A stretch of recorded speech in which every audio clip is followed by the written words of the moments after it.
infância realmente é uma coisa linda, né? E a minha foi mágica. Nossa, eu fui abençoada por viver em cidades cheias de natureza. Rio Verde, bonito, onde eu ia tomar um banho de rio todo dia. Guia Lopes. E já participava de gincanas culturais. Miss Mirim, todas essas brincadeiras aí. Minha mãe falava, essa já nasceu artista.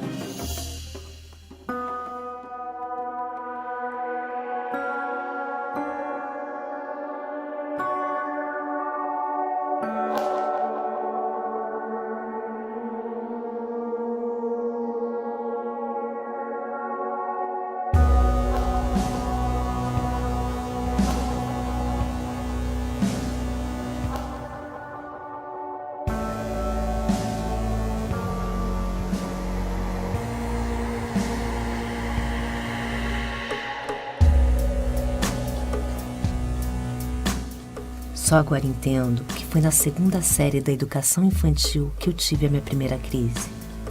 A professora me tratou mal e eu adoeci. Não consegui mais voltar para a escola naquele ano. Foi então que meu pai assumiu minha alfabetização. Em 2 meses, ele me ensinou a somar, ler, escrever e a pensar. E a partir daí, o mundo inteiro começou a se abrir para mim.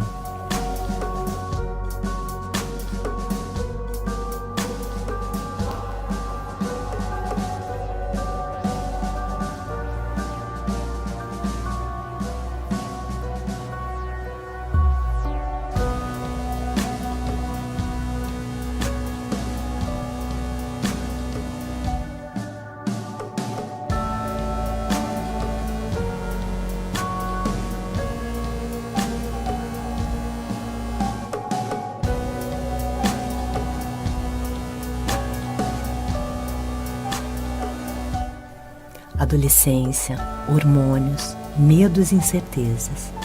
Não foi fácil para os meus pais, como também não foi fácil para mim.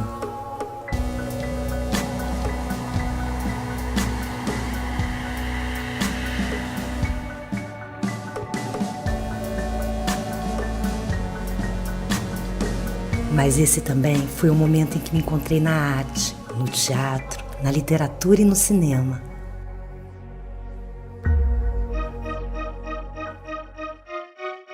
Minha primeira peça profissional aos 14 anos, onde a gente abordava a luta contra o preconceito aos portadores de HIV. Meu primeiro livro aos 15 anos, em parceria com uma amiga, onde mais uma vez eu gritava: por favor, me entenda, eu sou uma rebelde com causa. E aos 16 anos, o meu primeiro filme. E gloriosamente eu participava da retomada do cinema brasileiro. E foi ali, naquele momento, que o bichinho, aquele bichinho do cinema, entrou em mim e nunca mais saiu.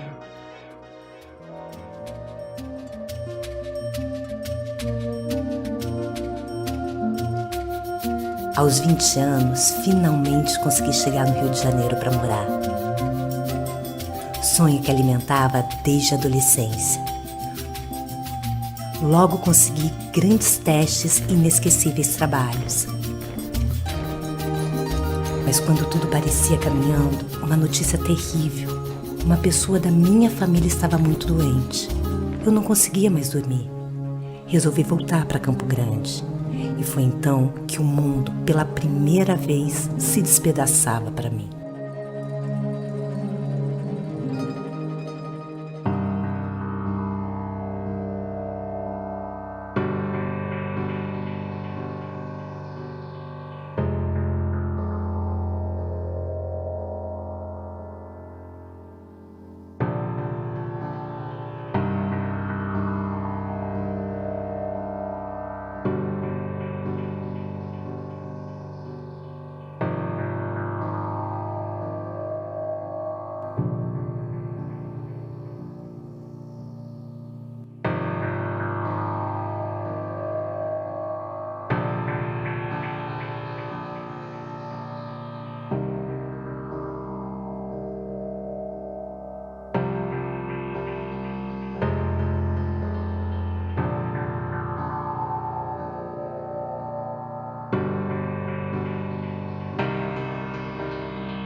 começava assim o primeiro erro médico que definiria a minha vida.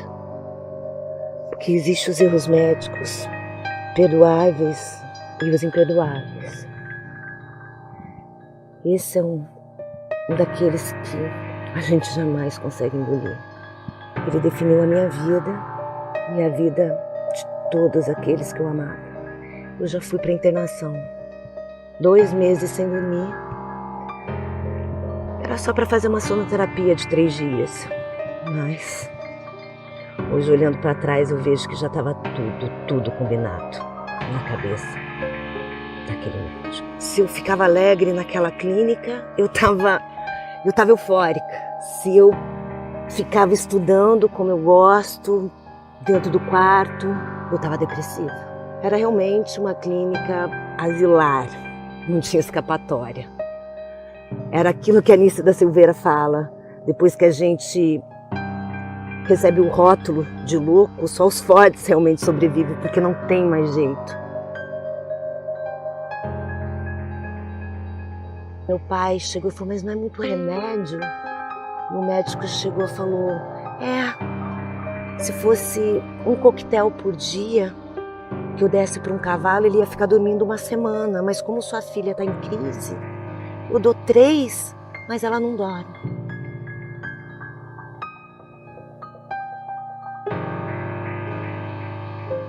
Eu cheguei a ficar toda torta. Eu sentia que eu estava morrendo, era tudo tão absurdo, tão absurdo. Eu tive que fugir para o Rio. Era o único lugar que eu tinha algum refúgio. Até que eu perdi a coisa mais preciosa da minha vida. E a insônia voltou. E aí foram 15 dias sem dormir. Até que eu pedi para ser internada numa clínica, eu precisava entender. Eu fui analisada em 3 dias por 12 médicos e eles chegaram à conclusão, por unanimidade, que eu não podia tomar nenhum remédio psicotrópico.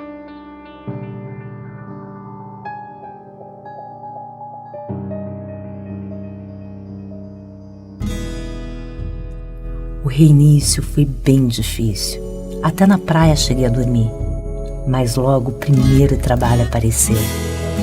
Produção de cast numa série que duraria quase 8 meses. E minha vida se desabrochou a partir dali. Publicidade, novelas, cinema, séries.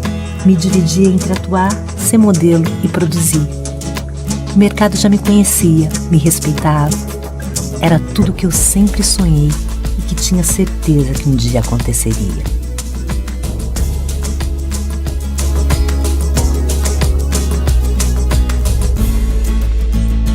Tudo ia bem quando retorno para Campo Grande, um novo problema familiar. Enquanto resolvia, a oportunidade de fazer um projeto iniciado pelo diretor da minha primeira peça profissional e que sonhávamos há mais de 15 anos, finalmente começava a se consumar. Conseguimos realizá-lo com a ajuda de muitos e alcançamos patamares que não esperávamos. Mas no meio desse desgaste profissional e pessoal, o inesperado voltou a acontecer.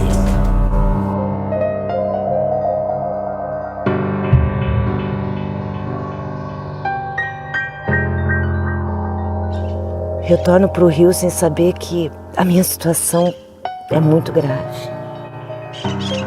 Na verdade, eu estava numa religião, mas isso aconteceu em outras e foi piorando minha situação. Era sempre possessão demoníaca, era sempre alguma coisa ligado a maldição, a demônio, falta de Deus, falta de Jesus. E aquilo é tão forte para quem tem fé como eu, para quem... Não é nem fé, é esse amor que eu tenho por Deus. Porque quando a gente sente, a gente sabe que não é isso.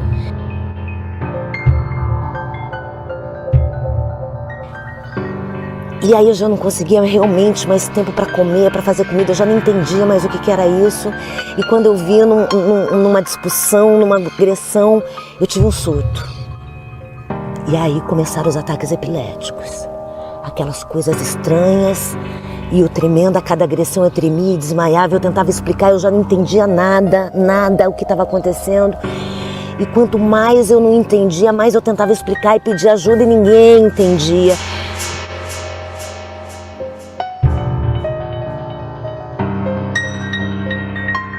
Muda o pensamento. Isso é frescura. Coisa de gente mimada. Coisa de gente que não quer fazer nada. Cara, eu tinha trabalhado pra caramba. Como alguém que trabalha tanto pode não querer fazer nada? E era cada vez mais confuso, mais confuso, mais confuso, mais confuso.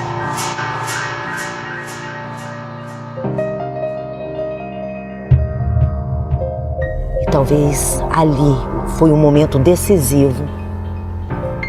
E eu nunca mais saí daquelas perdas. Que provavelmente eu posso ter hoje outros ganhos, conquistar outros ganhos. Mas eu perdi coisas que para mim eram valiosas e que não voltam mais.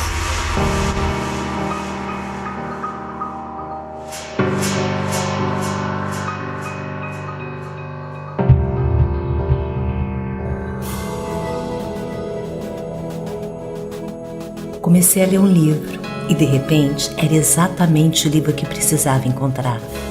Era sobre um autor que, em turnê mundial, adoeceu por problemas de saúde mental. Ele não entendia, não aceitava e, desesperado por uma resposta, começou a estudar. Aquele livro, O Demônio do Meio-Dia, era o início da força que tanto necessitava. Comecei a assistir filmes sobre o tema, documentários, comecei a ler livros de psicologia, psiquiatria, neurologia, conheci histórias similares. Nenhum tratamento dava certo para mim. A cada tentativa era uma nova reação adversa. No meio disso tudo e do completo isolamento social, a descoberta de que eu sou TDAH. Eu fiz alguns exames cerebrais na época. Eu tinha defeitos do lado esquerdo do meu hipocampo, mas ninguém se importou e os erros continuaram. E foram tantos que cheguei ao ponto de não ter mais como me afundar. Eu já tinha descoberto sobre o termo psicofobia, palavra usada para descrever o preconceito contra aqueles que sofrem de problemas de saúde mental. Mas foi só quando eu cheguei às leis, às nossas leis de direito e proteção e o porquê que elas existem, que um novo conceito de tudo aquilo que me acontecia começou a nascer dentro de mim. Conhecimento sobre a Convenção Internacional sobre os Direitos das Pessoas com Deficiência, adotada pela ONU e que entrou em decreto no Brasil em 2009, fez toda a diferença para mim. Já não queria mais morrer. Agora eu queria lutar pela minha vida e pela vida de todos os diferentes, pelos diversos, pela minoria que tem os direitos humanos, direitos estes assegurados por lei para toda a humanidade, roubados de cada um de nós. E foi então que percebi que a arte e o conhecimento não só haviam me ajudado a me reencontrar, mas estavam me curando. E poder compartilhar essa história e usá-la como um caminho para tantos outros é o maior presente que tudo isso poderá me proporcionar.